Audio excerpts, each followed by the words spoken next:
भूत, जिंद, पिशाच, आत्मा। दोस्तों, क्या आप यकीन करते हैं इन चीज़ों के होने पर? जाहिर सी बात है, कुछ लोग हाँ में जवाब देंगे, कुछ लोग ना में जवाब देंगे। अगर मुझसे पूछा जाए मेरा जवाब, तो मैं भी आपको यही कहूँगा कि 50-50। यानी कि मैं ये भी नहीं कहूँगा कि ये चीज़ें होती हैं, क्योंकि मैंने आज तक महसूस नहीं की, देखी नहीं, इसलिए नहीं कह सकता कि ये चीज़ होती है। साथ ही ये भी नहीं कह सकता कि ये चीज़ नहीं होती, यानी नकार भी नहीं सकता, क्योंकि दोस्तों संसार में काफ़ी चीज़ें ऐसी है जो आपने नहीं देखी, और वो चीज़ें हैं। तो आपने नहीं देखी तो इसका मतलब वो चीज़ें नहीं है, इसलिए हम नकार भी नहीं सकते।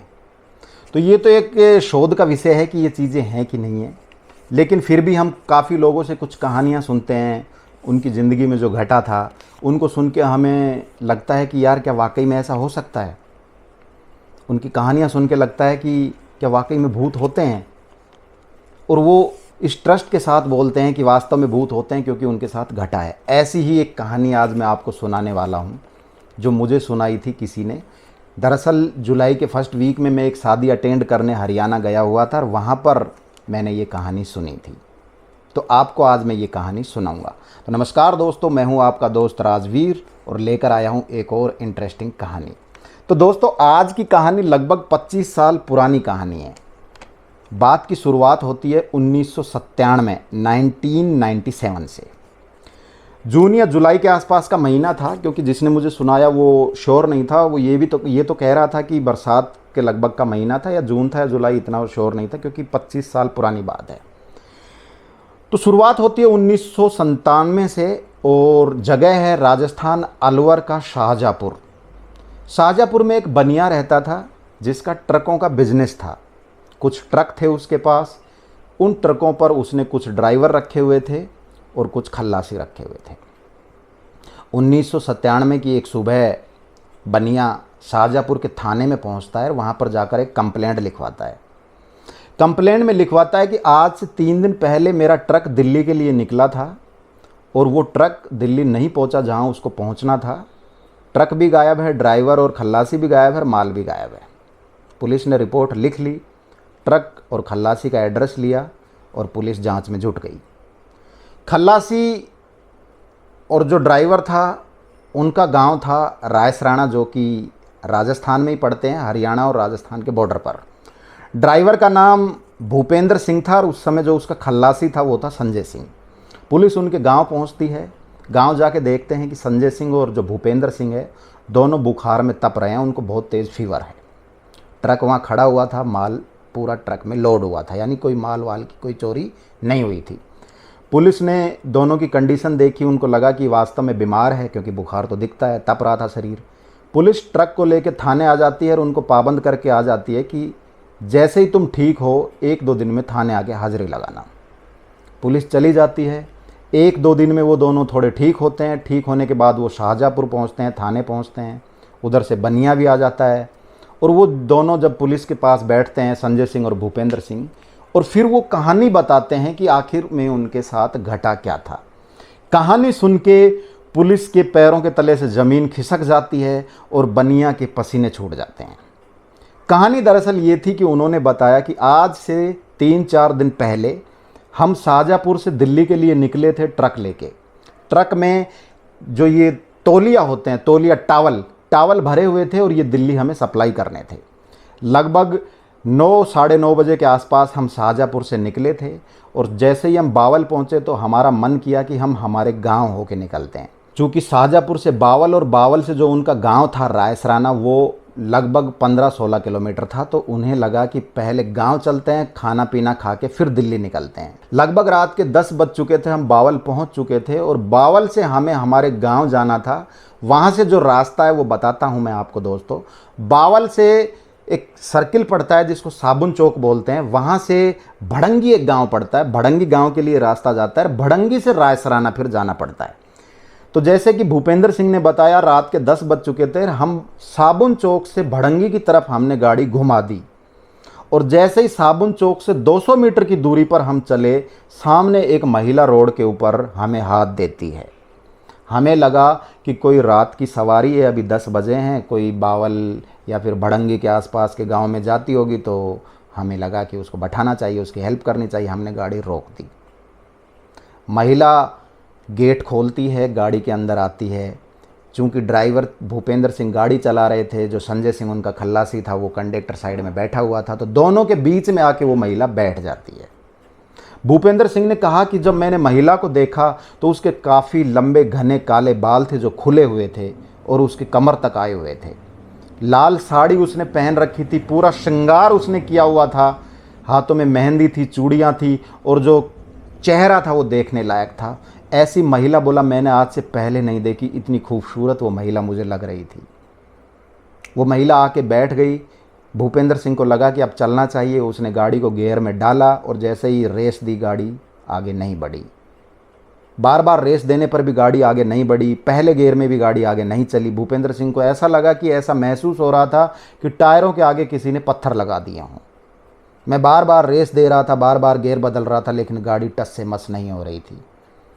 मैं बार बार उस महिला को देख रहा था, वो महिला भी मुझे देख रही थी, कुछ बोल नहीं रही थी, खुले हुए बाल थे लेकिन सुंदर बहुत थी। ऐसी महिला मैंने मेरे जीवन में नहीं देखी, इतनी खूबसूरत वो महिला मुझे लग रही थी। गाड़ी आगे नहीं बढ़ रही थी, रेस पे रेस दिए जा रहा था। पीछे चूंकि गाड़ियों का तांता लग गया था, हॉर्न पे हॉर्न दिए जा रहे थे, बीच रोड में गाड़ी खड़ी हुई थी।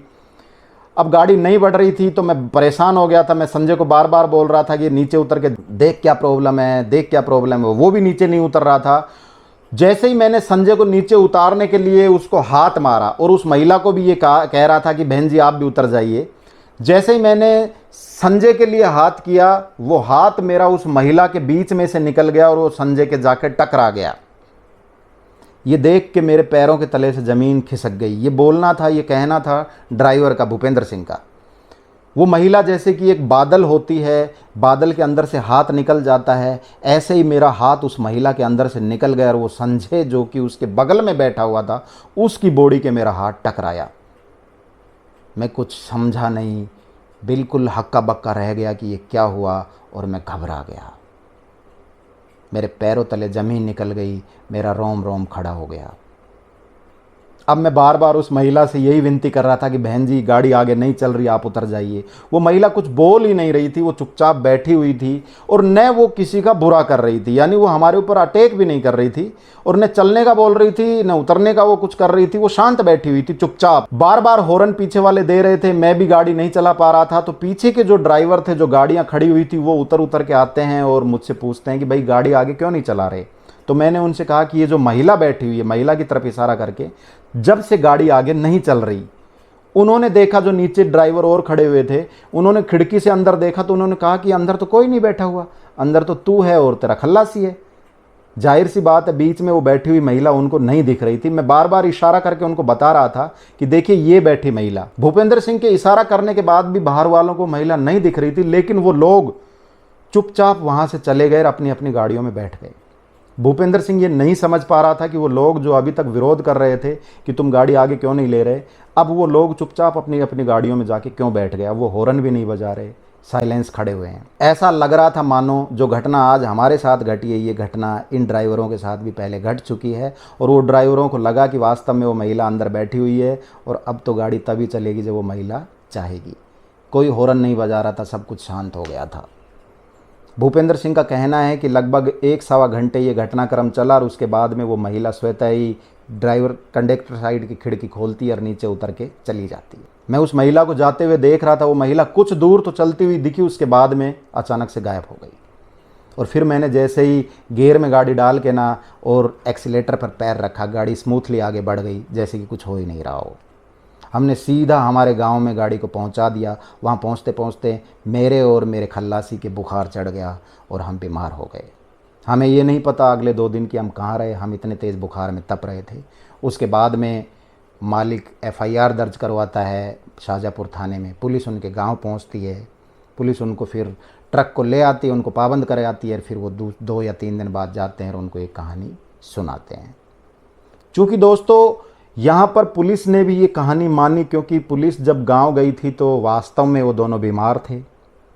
बनिया भी उनकी बातों पे यकीन कर रहा था, क्योंकि गाड़ी भी पूरी मिल गई थी, गाड़ी में भी कोई नुकसान नहीं था, माल भी पूरा भरा हुआ था। और जो 2 लोग थे, जो उसका ड्राइवर और जो खल्लासी थे, वो बनिया के पुराने वफादार थे तो वो उन पे यकीन भी कर रहा था, तो वो FIR वापस ले ली और मामला रफा दफा हो गया। उसके बाद भी काफ़ी लंबे टाइम तक संजय सिंह और भूपेंद्र सिंह ने वहाँ पर नौकरी की। अब दोस्तों, जहाँ पर जो व्यक्ति मुझे ये कहानी सुना रहा था वो व्यक्ति कोई और नहीं बल्कि खुद जो गाड़ी का ड्राइवर था भूपेंद्र सिंह, वही मुझे ये कहानी सुना रहा था। मैं उससे बार बार वो कहानी सुन रहा था और उससे पूछ रहा था क्या ये सच है, और वो बार बार यही कह रहा था कि भाई साहब ये 100% सच है। अगर आप मेरी बात पर यकीन नहीं करते तो आप बावल जाइए, साबुन चौक पे जाइए और वहाँ जाके पूछिए।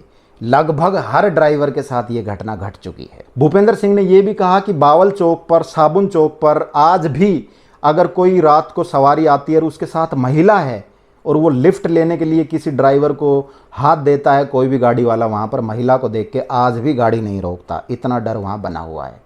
तो दोस्तों, ये कहानी थी जो कि भूपेंद्र ने मुझे सुनाई है। ये कहानी उतनी ही सच है जितनी भूपेंद्र ने मुझे सुनाई है, या फिर ये कहानी उतनी ही सच है जो बावल के लोग आज महसूस करते हैं। बावल चौक, साबुन चौक पर जो लोग होते हैं वो मानते हैं, नहीं मानते, मैं इसको प्रमाणित नहीं करता। साथ ही ये कहूँगा कि जो व्यक्ति मेरा इस वीडियो को देख रहे हैं उसमें काफ़ी लोग ऐसे होंगे जो बावल के होंगे, बावल के आसपास के होंगे, बावल चौक के, साबुन चौक के होंगे। तो दोस्तों, अगर वाकई में ऐसा हुआ है तो साबुन चौक, बावल से कोई भी व्यक्ति है तो इस वीडियो को प्रमाणित कीजिए। क्या वास्तव में आज भी वो महिला दिखती है वहाँ पर? क्या वास्तव में ऐसी घटनाएं वहाँ आज भी घट रही है? तो इस कहानी में इतना ही। उम्मीद करता हूँ आपको अच्छी लगी होगी। अगर अच्छी लगी तो इसे शेयर कीजिए। मैं आपका दोस्त राजवीर फिर मिलता हूँ किसी एक और कहानी के साथ। तब तक के लिए जय हिंद।